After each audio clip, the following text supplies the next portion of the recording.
រយៈពេលជាង 1000 ឆ្នាំស្ថិតលើកំពូលភ្នំដងរែកប្រាសាទព្រះវិហារជាស្នាដៃដ៏ល្អឯករបស់បុព្វបុរសខ្មែរបានឈរជើងយ៉ាងរឹងមាំជាសក្ខីភាពនៃប្រវត្តិសាស្ត្រវប្បធម៌អត្តសញ្ញាណជាតិខ្មែរនិងជាបេតិកភណ្ឌដ៏មានតម្លៃសម្រាប់មនុស្សជាតិ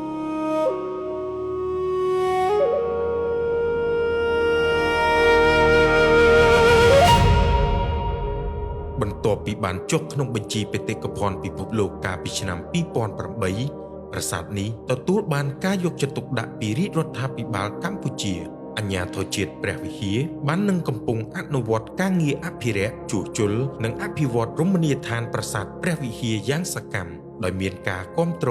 និងកិច្ចសហប្រតិបត្តិការពីដៃគូអន្តរជាតិជាច្រើនរួមមានសហរដ្ឋអាមេរិកឥណ្ឌាចិននិងបណ្ដាស្ថាប័នជាតិអន្តរជាតិជាច្រើនទៀតដើម្បីឲ្យបេតិកភណ្ឌដ៏មានតម្លៃនេះស្ថិតស្ថេរគង់វង្សយូរអង្វែងនិងលេចធ្លោជាសកល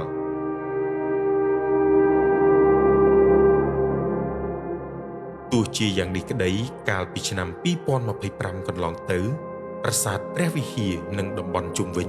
បានទទួលរងការខូចខាតដោយសារជម្លោះប្រដាប់អាវុធនិងការប្រើប្រាស់អាវុធធុនធ្ងន់ពីយោធាថៃបង្កឲ្យប្រាសាទនេះរងការខូចខាតយ៉ាងធ្ងន់ធ្ងរនិងកំពុងអន្តរាគមន៍សង្គ្រោះបន្ទាន់លើទីតាំងដែលមានហានិភ័យខ្ពស់ដោយអាជ្ញាធរជាតិព្រះវិហារ